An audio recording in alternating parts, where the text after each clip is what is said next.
Hi, thanks for having me. I'm really pleased to have been invited to give this presentation to the Charles Sturt edX conference, and I'd particularly like to thank Professor Lisa Carey for having asked me to come and present. So my presentation today is going to make the argument that there are three distinct types of students in their behaviours and in their psychological individual differences. And these three distinct groups of students have a different approach to a different perspective on academic integrity and academic misconduct, or as a bit of a shorthand, a lot of the time I'm going to say cheating. Now, what I'm also going to argue is that because there seem to be three distinct groups of students in their approach to academic integrity and academic misconduct, we need three distinct methods, three distinct means, three different ways of best trying to advocate for academic integrity and reduce academic misconduct among students to capture the individual differences among these three groups. Okay, so I'd like to start my presentation with an acknowledgement of the country where I'm presenting from. I'm presenting from Perth in Western Australia, which is the traditional lands of the Whadjuk people of the Noongar Nation. And I'd like to pay my respects to their elders past, present and emerging. The University of Western Australia where I am is situated on Whadjuk Noongar land, where the people continue to practice their values, languages, beliefs and knowledge. I would also like to acknowledge in particular my collaborators on my research on academic integrity and academic misconduct, and some of the practical projects I've worked on with academic integrity and academic misconduct, particularly in the last 4 or 5 years. What happens in academia sometimes can be, with your research, with your interests, can be quite isolating. I think when you find your tribe, you find people that you can work with, you find people you can collaborate with. And I've been lucky enough to work with a lot of really good people who have given me lots of great ideas. Hopefully I've given them some good ideas as well, and working with other people has increased my knowledge and diversity of perspectives that I've been able to bring to research on academic integrity and academic misconduct. In this presentation, I'm going to mention three people in particular quite a bit, so I want to highlight them and their work and contributions. First of all, looming here is Professor Dan Rigby from Manchester in the UK.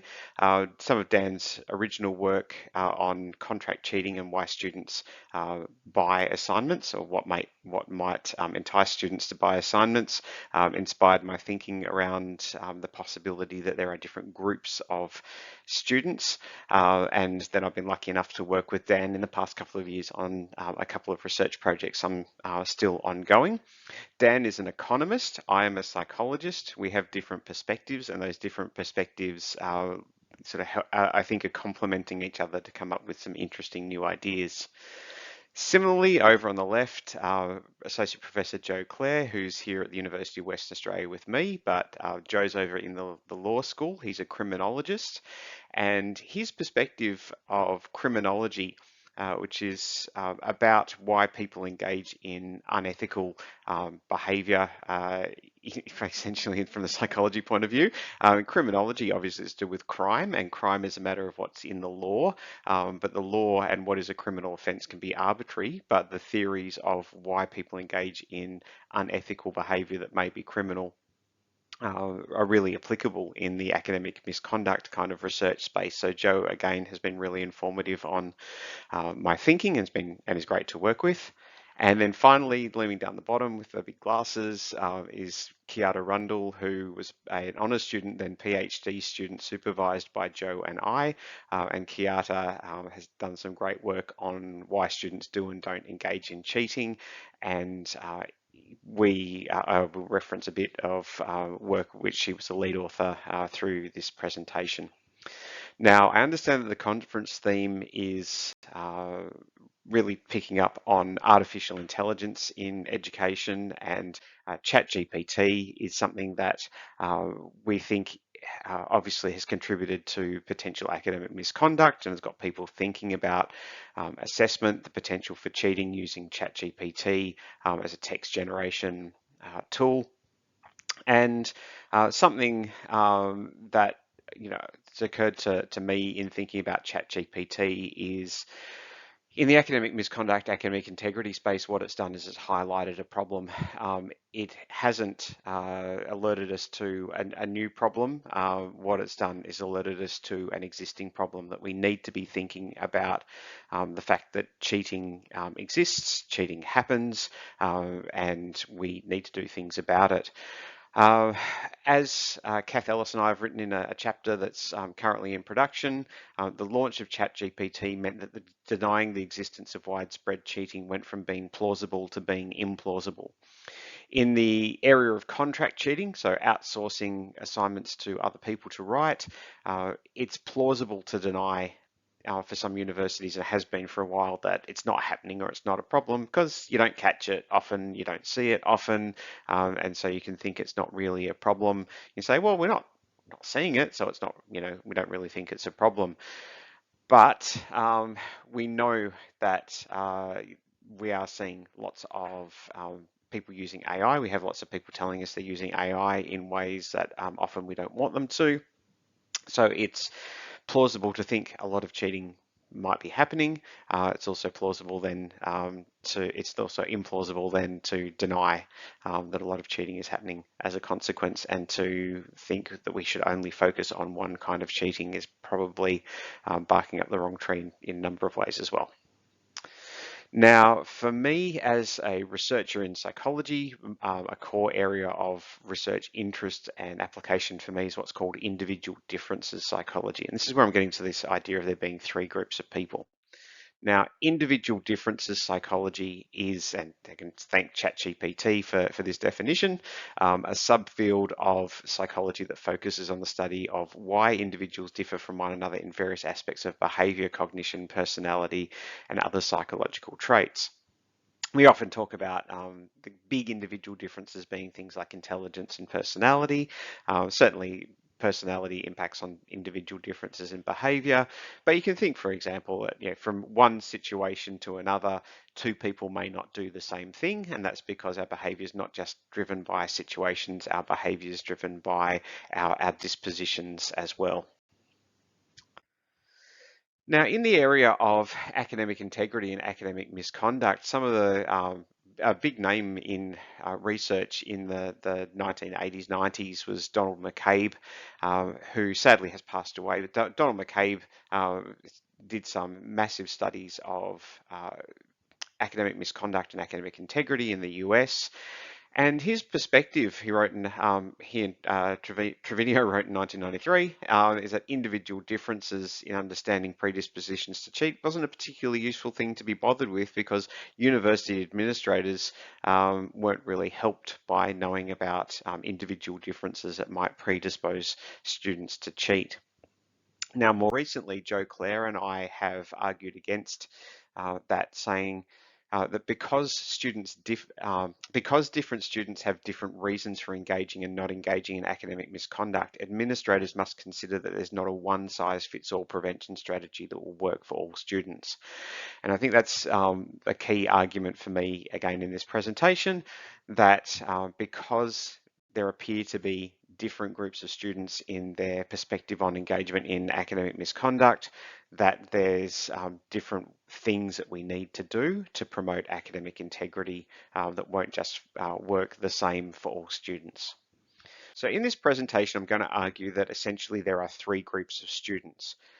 A group that we would call, that I would call the non-cheaters, essentially the largest group of students, the students who for the most part will not cheat even if the opportunity is there in front of them to do so.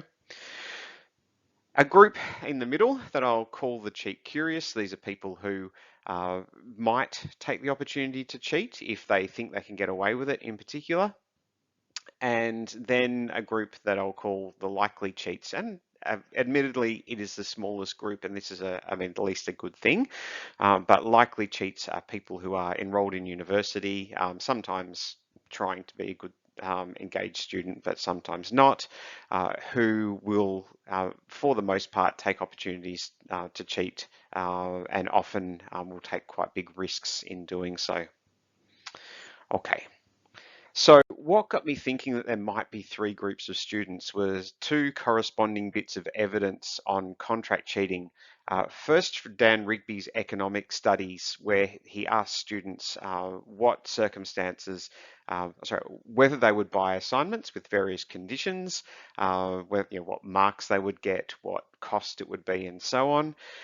And in that research, he found that 50% of students in all circumstances said that they would not buy an assignment.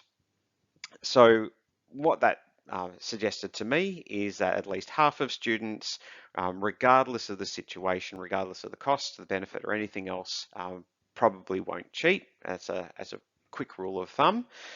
But that meant that at least the other half might cheat. So we're curious about cheating, but that then doesn't tell us how many of them really would cheat, because his study was asking people what they might do. And the big survey of contract cheating led by Tracy Brettag that was published in 2019, first came out online 2018, suggested that about 2% of students would buy an assignment and submit it as their own, about 4% outsourced in other ways, but the 2% buying an assignment, submitting in their own is kind of the commercial contract cheating rate among Australian students. And so this suggested that we've got sort of 2% of students who do it, half of the students who might, and half of the students who won't, as a quick rule of thumb. But that, again, makes for three groups. That question of, we've got 2% of students submitting in a survey that they would that they have bought an assignment and submitted it under their own name, led me, Kiara Rundle, and Joe Clare to ask the question, why is it that actually 98% of students do not engage in contract cheating? Why don't they buy assignments even though they potentially could, and they could potentially get away with doing so? So we took the perspective of rational choice, perspective in criminology, which says that people have reasons that are logical for them for why they do what they do, and that it's important to look at people's reasons for doing things. And so we conducted a survey of over 1,300 students and found that most of them, again, it was actually around about that 2% mark, had not engaged in contract cheating. And those students who had not engaged in contract cheating, we asked for their possible reasons for not engaging in contract cheating. We pre-made a survey with reasons that we had developed from focus groups, from reading the literature, and so on. Of why students might not cheat, which included things like they didn't cheat because they didn't have a chance to, they were afraid of being caught and punished, they might not trust people to write a good assignment for them, they might be motivated to learn for themselves, they might not need to cheat because they're managing their time well, or they might think it's immoral to cheat, or they might think that most other people aren't cheating, so they wouldn't cheat either. We developed items in a questionnaire to ask people to indicate the extent to which they endorsed these reasons for not cheating. What we found with these 21 questions was that they fell into kind of 5 factors, and in order of importance, the main reasons for not cheating were, first of all, motivation for learning. Students were often saying, I didn't cheat because I'm studying to learn. Next, morality and norms, people saying I wouldn't cheat because most other people aren't doing it because they think it's wrong. But then we had a reasonable endorsement for fear of detection and punishment, people not doing it because they're worried about the consequences. Some people also indicating that they think they could do things themselves, they don't trust others to do it for them. And finally, some people saying, I would if I could, but I haven't had the chance to. I couldn't find someone to write it for me. I didn't have any kind of assignment I could do that on. And as an individual difference psychologist, what I added to this research was the question of, well, are there individual differences that are related to people having these different reasons for not cheating? And so we tested some psychological traits like self-control, the ability to resist temptation, grit, which is persevering in your efforts and having consistent interest, which is related a lot to educational achievement, and this thing called the dark triad of personality. The dark triad of personality is three psychological traits that are quite negative in the consequences for people and their behavior. So these are Machiavellianism, being manipulative, cynical, using other people to get ahead.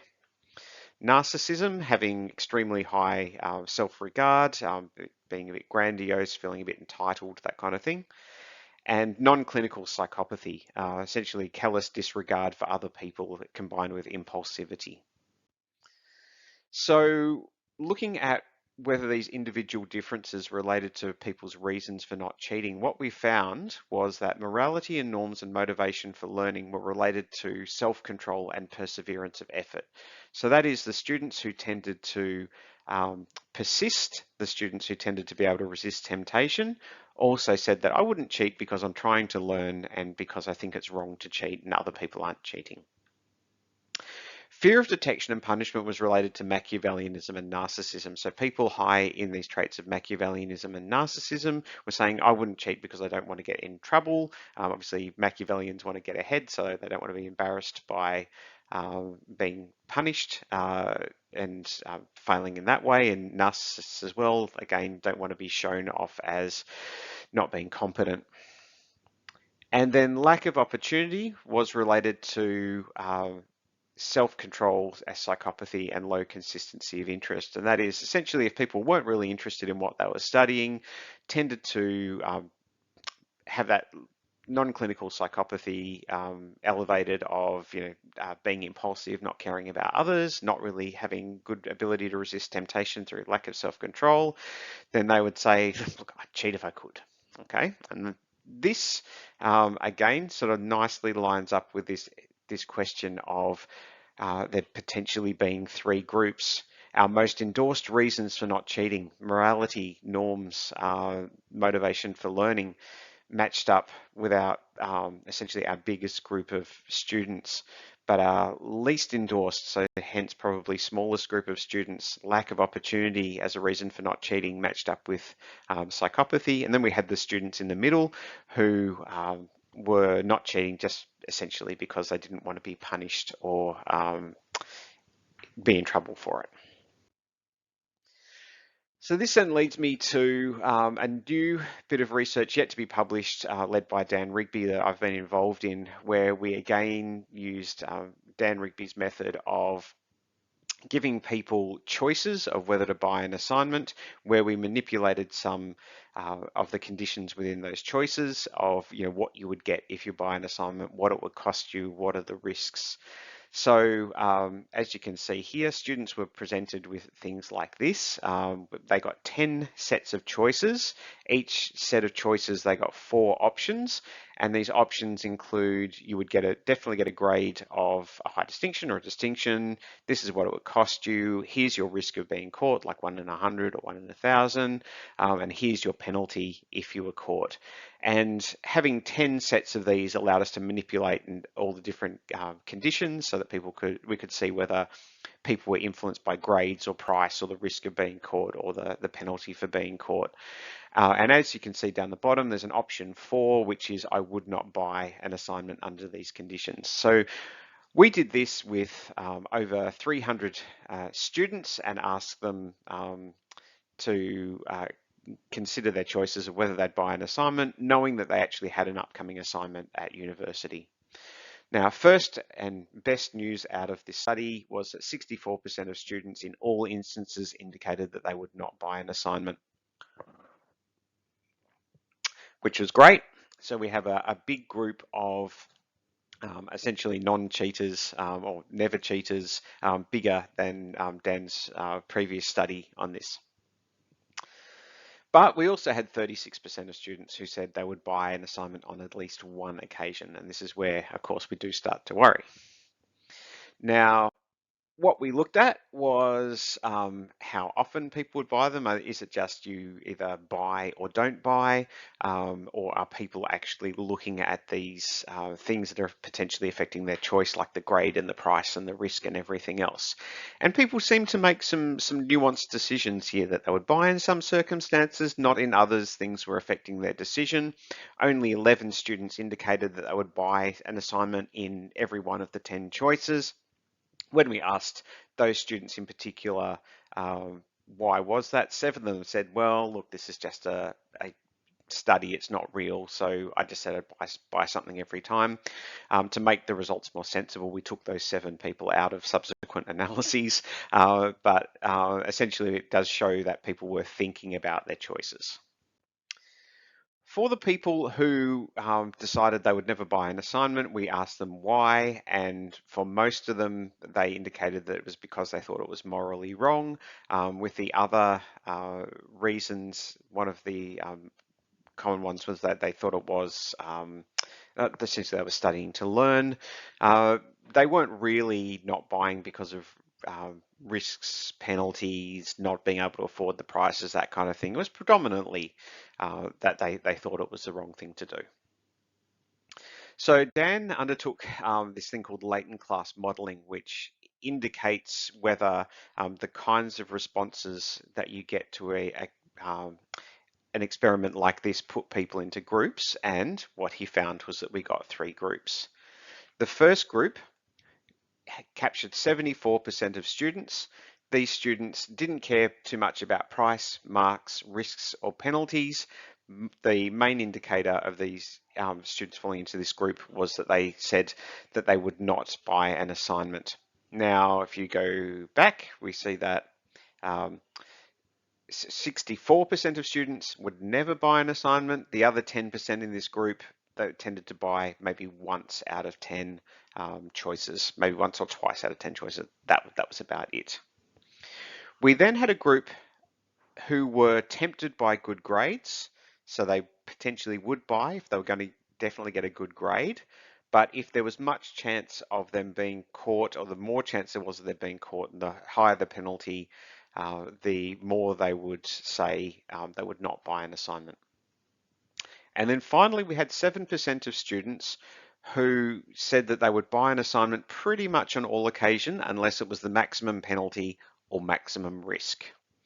And these 3 groups, I think, fall really nicely into these ideas of the non-cheaters, the cheat curious, and the likely cheats. Okay. So to this study, we added measures of psychological individual differences, because Cal and I, who are the collaborators with Dan on this one, are both psychology academics.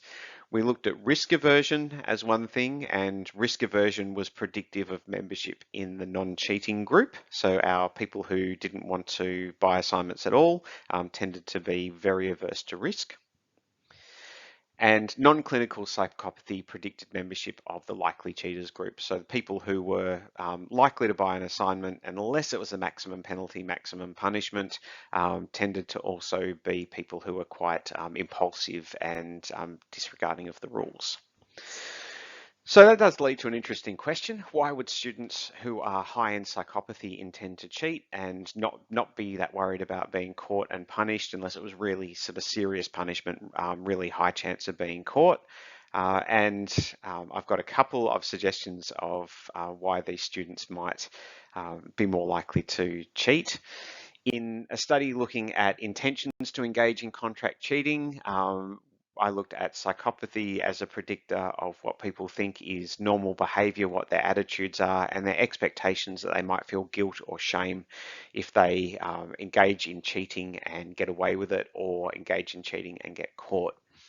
So what we found was that non-clinical psychopathy predicted the subjective norms, that is the extent to which people thought other people cheated. The higher in psychopathy, the more you think other people cheat too, and your attitudes. So the higher in psychopathy, the less serious you think cheating is.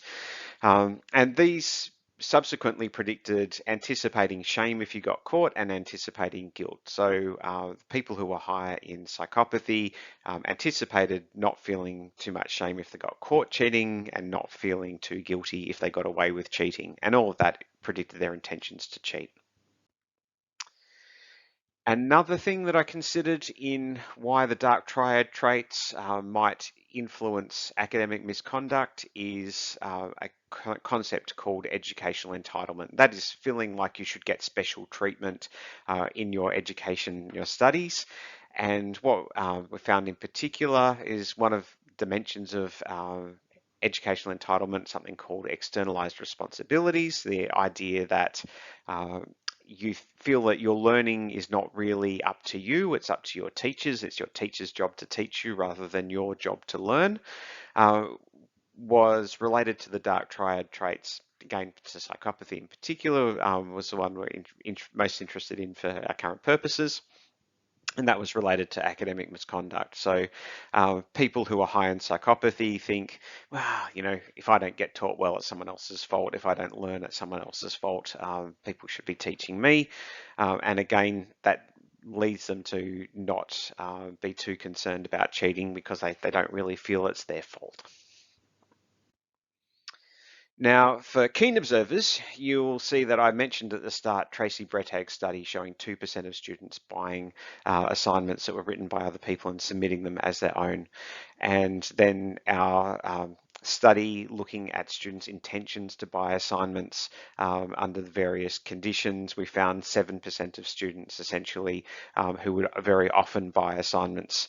And so this leads to the question, do we have 2% likely cheats out there in the world, or do we have 7% likely cheats out there in the world? Well, the 2% maybe the people who really did it, the 7% are the people who maybe say they might do it, but the essentially worst news is that the figure probably, I would think, is more like 10% of students who, given the opportunity, would cheat on higher education assignments, particularly in the contract cheating kind of serious cheating way of buying an assignment that is written by someone else or trading for an assignment that's written by someone else and submitting it. The reason I think that is results of a study that I conducted and published last year, where if you look at most of the previous research on contract cheating, it was done using self-report methods. Self-report methods ask people what they have done or what they would do. And when something is sensitive, when people are put in a position where they might say admit to bad behavior, they will tend to underreport engaging in those kinds of sensitive behaviors. So in the study published last year, what we had done was we used a method where people were provided with an anonymous incentive for telling the truth.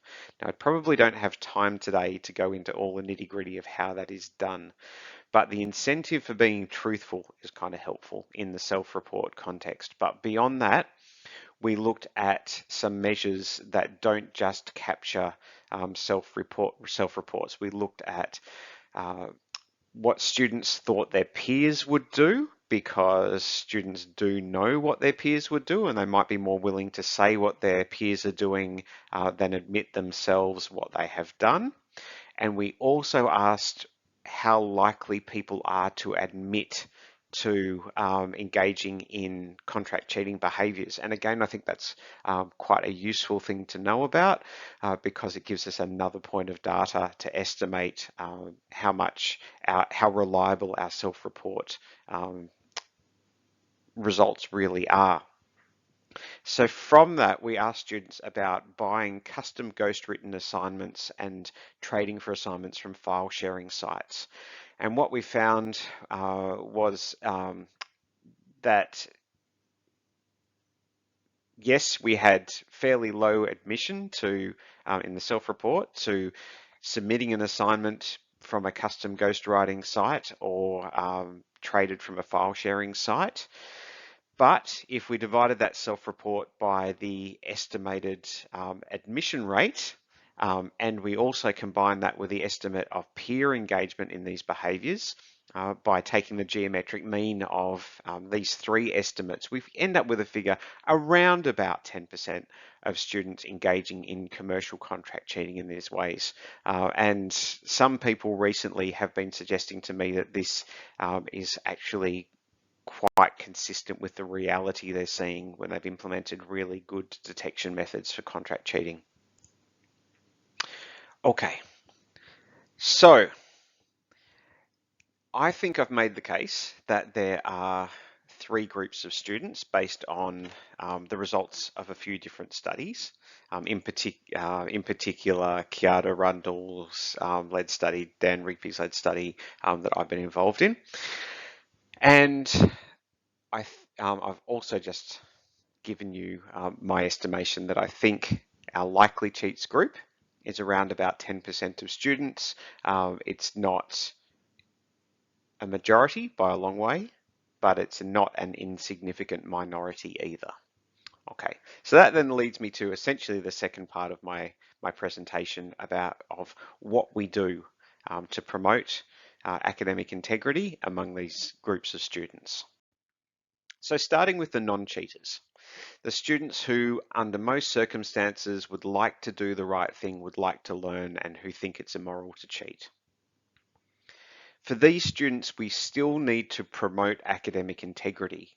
They can't just be left to their own devices. We can't just have students admitted to university and expect them to do the right thing without knowing what the right thing is. Now, our promotion of academic integrity is something that we need to do for all students because we can't just single out students and say, aha, we think you're a likely non-cheater, so we're going to promote academic integrity for you. If we promote academic integrity across the board, it's a message essentially that every student should hear in a university. Now, how can this be done? There's lots of methods. Tracy Brettag in 2013 from memory, it is only here in very small print, suggested that what we could do, found that what students wanted in terms of plagiarism, academic integrity, was they wanted to know how to do the right thing. They wanted to know how to reference, how to do their citations, and so on.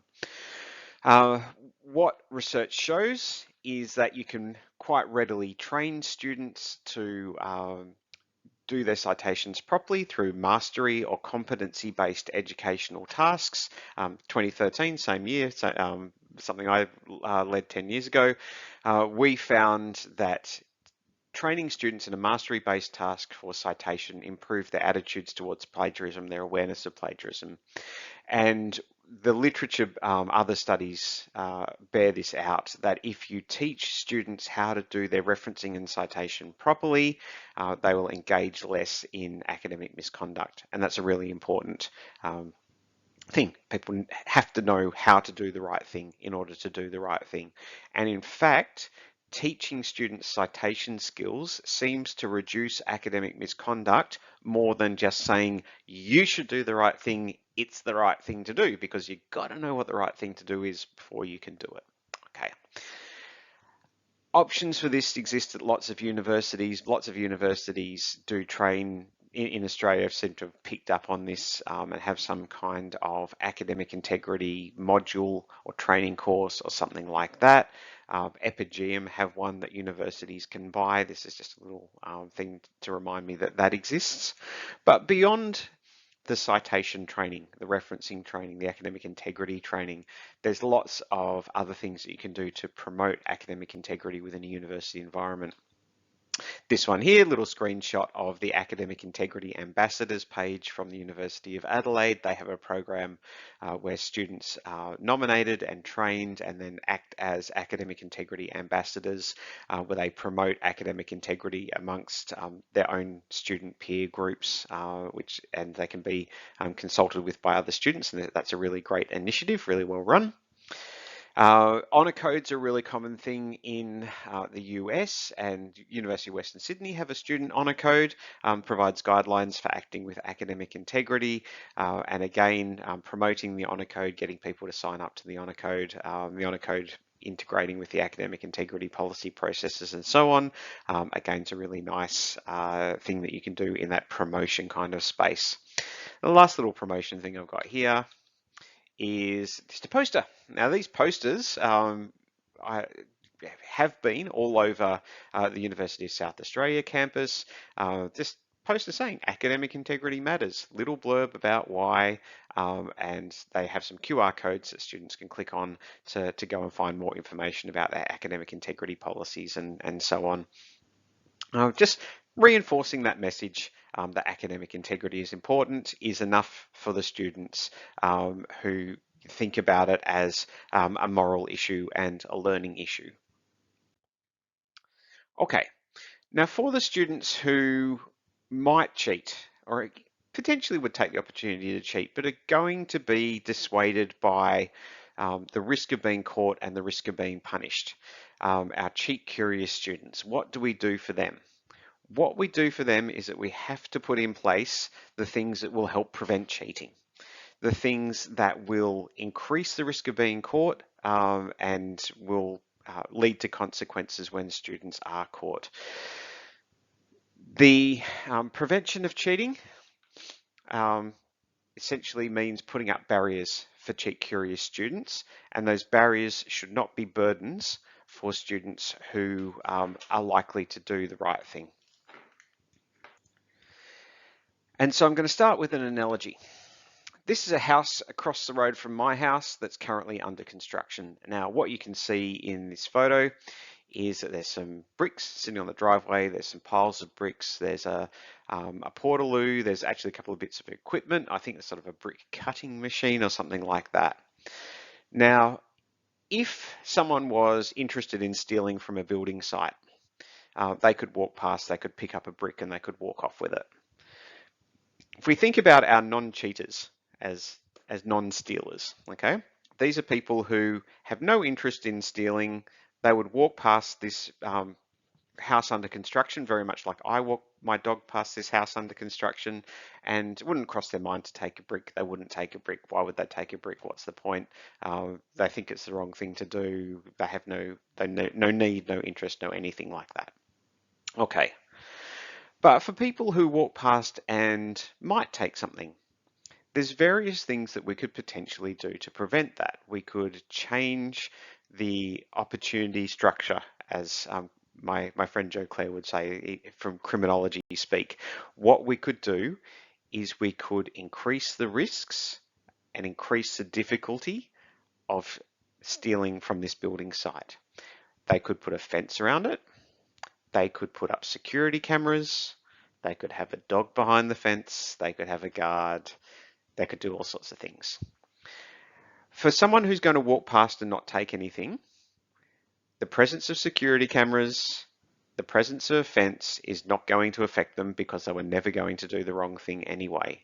It's simply going to be a barrier to people who might do the wrong thing, but will be dissuaded enough by something being in their way.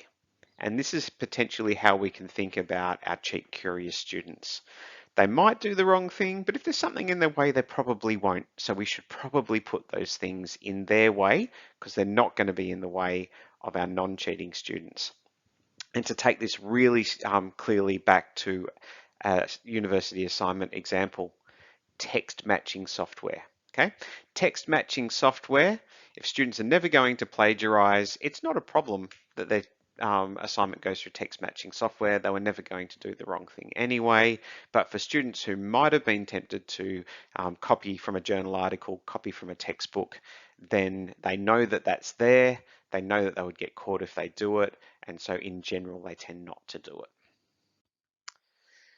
In Joe Clare's new chapter in the book Academic Integrity in the Social Sciences, he talks about situational crime prevention theory and all the different things that can be done to increase the likelihood of being caught, to disrupt people who might otherwise take an opportunity to engage in crime. So about reducing opportunities to engage in academic misconduct, you could take a lot of these ideas, such as making it harder to cheat on a particular kind of assignment or assessment, like using identity verified assessments, controlling access to university websites with logins. Now, a lot of these you think already we do, and that's true. We do them, and we do them because they're already known to work. We can deflect people from doing the wrong thing with our routine monitoring of text matching software, maybe monitoring file sharing sites as well. This idea of what's called assist in natural surveillance. Markers, graders are going to look at assignments anyway, so why not train those markers and graders to look for cheating? Removing targets that could easily be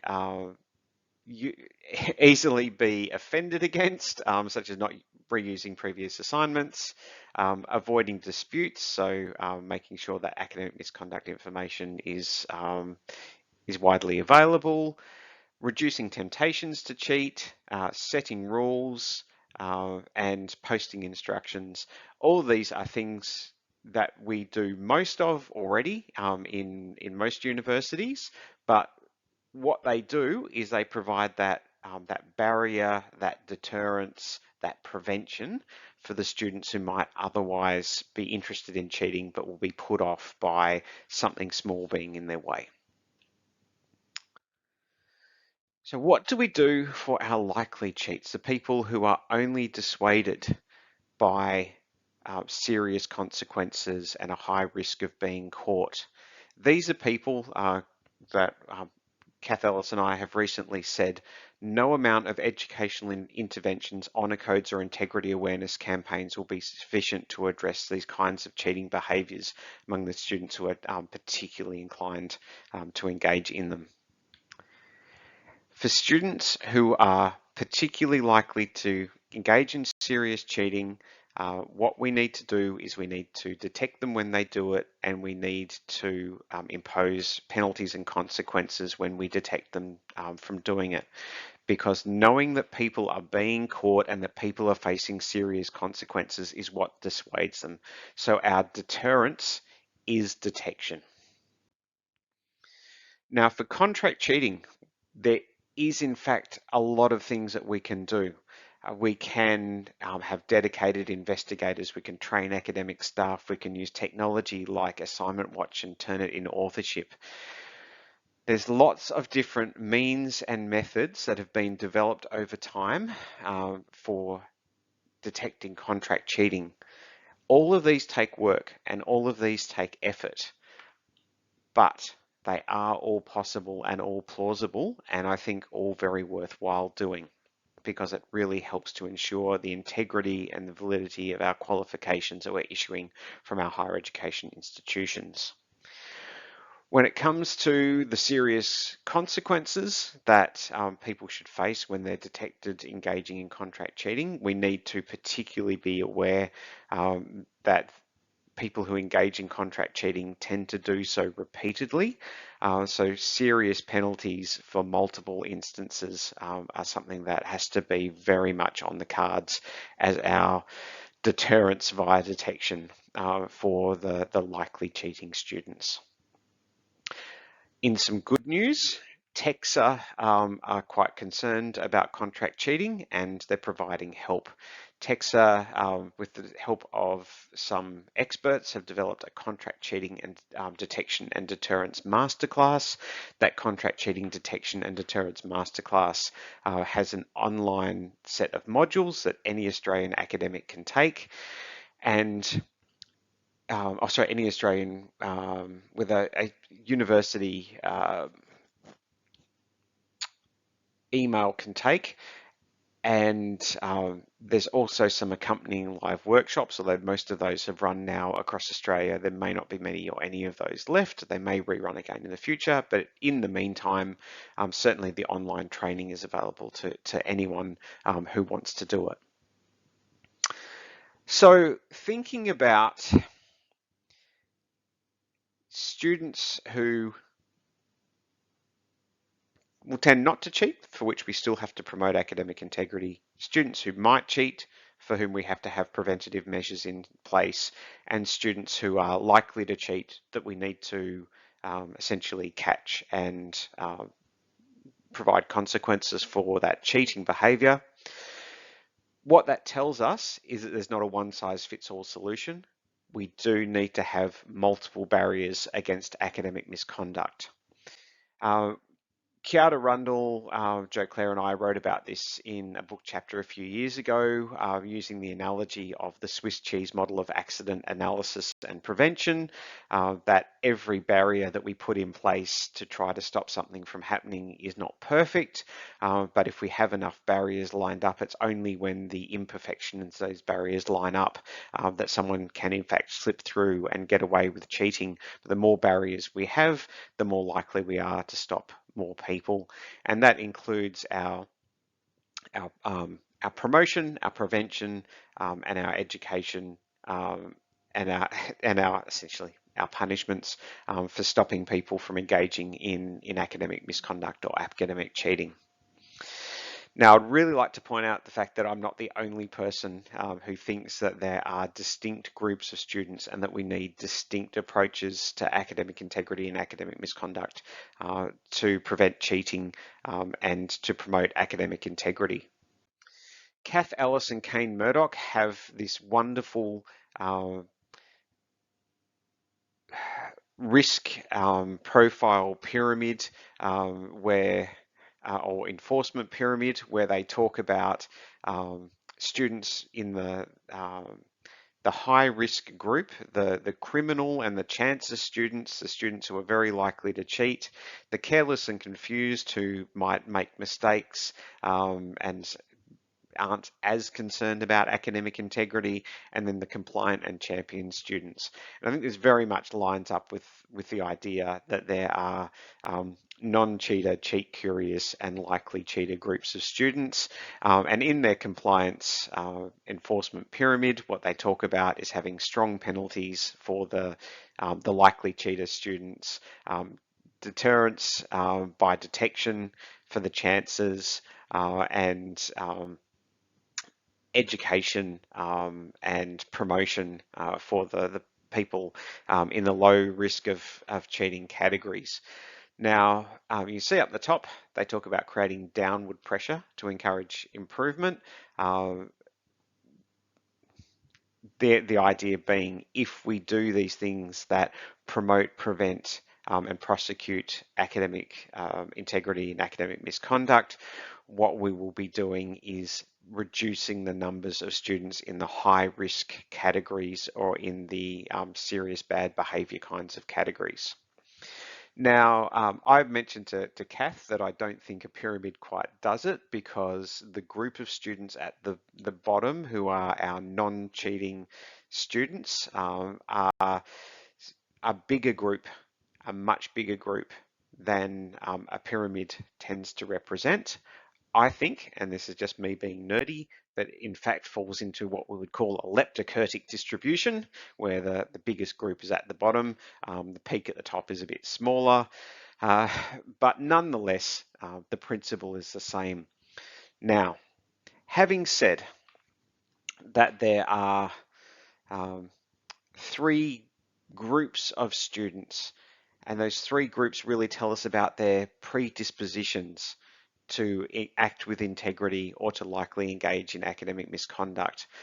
Ultimately, what we want to do is ensure academic integrity, reduce academic misconduct, and this means changing students' behaviour and influencing students' behaviour regardless of their disposition, but also in accordance with their disposition. Likely cheat and cheat curious as categories does not mean that students will cheat. It means that students might cheat, or they very likely might cheat, but it doesn't mean we can't stop them. Non-cheating also doesn't mean that these students will never cheat. As we saw from the study that Dan Rigby led, 10% of students that fall in the non-cheating group might be tempted to cheat every so often.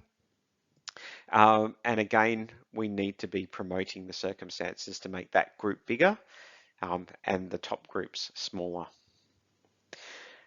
So back to thinking now, having talked a lot about academic integrity and academic misconduct, back to thinking just for a bit about ChatGPT. ChatGPT has potentially increased the opportunities to cheat on some assignments some of the time and in some ways. What this has led to for a lot of people in our world is reconsideration of assessment per se. Can we do business as usual in assessment, or what might we have to do differently? If we want to prevent cheating that uses ChatGPT or similar artificial intelligence, large language models in ways that we don't want them used in assessment, we need to consider a lot of approaches that we have used in the past to prevent cheating. Some of them will work, some of them won't. For contract cheating, so that is students buying assignments, the impact of programs like ChatGPT has been quite mixed. Some students are trying out ChatGPT instead of getting someone else to write an assignment for them. What some of them are finding when they do this is that they're getting caught for using artificial intelligence where they previously weren't caught by having ghostwriters. And so they're going back to the ghostwriters. This is stuff that's all happening right now on the fly. And at the same time, the ghostwriters are using artificial intelligence and ChatGPT and similar things to be more efficient in the way that they produce assessments for other people. Detection of ChatGPT produced material or AI produced material is tricky, but not impossible. There are some principles to keep in mind that are quite important. The AI detector programs that exist at the moment are not perfect, and they don't reference an artifact that exists in the real world in the same way that text matching software does. Because of this, they can't be used by themselves to substantiate a case of academic misconduct using an artificial intelligence program. You need corroborating evidence to do that in a reasonable way. So, one of the things that's important to think about is that we might be best off thinking about disrupting opportunities or preventing cheating using ChatGPT or similar as a really important way forward in this space. And again, Joe Clare, applying the criminology lens to this, has already done some work in this space with his PhD student. They published a paper a short time ago talking about the opportunity to cheat using ChatGPT and how you might disrupt that opportunity. What they produced in that paper is this nice little table showing that at the university administrator level and course or unit coordinator level, here are some things that you can think about both before students are completing work, during the period that they're completing assessment, and after submission that will help you to enforce rules around assessment, academic integrity, academic misconduct, that can reduce or catch the use of artificial intelligence when you want it reduced or when you want it not used. There are, of course, times we will want students using and learning about artificial intelligence programs and showing you that they can use them. Well, all these sorts of things are in the present and in the future. But for the situations where you don't want them to have used those, there's this nice little set of guidelines of stuff that we can start doing already with existing technologies, with existing processes that can be quite helpful in disrupting the opportunities to cheat using ChatGPT. So that's it from me for my presentation. I'm really excited and keen to take some questions, so thank you for your time.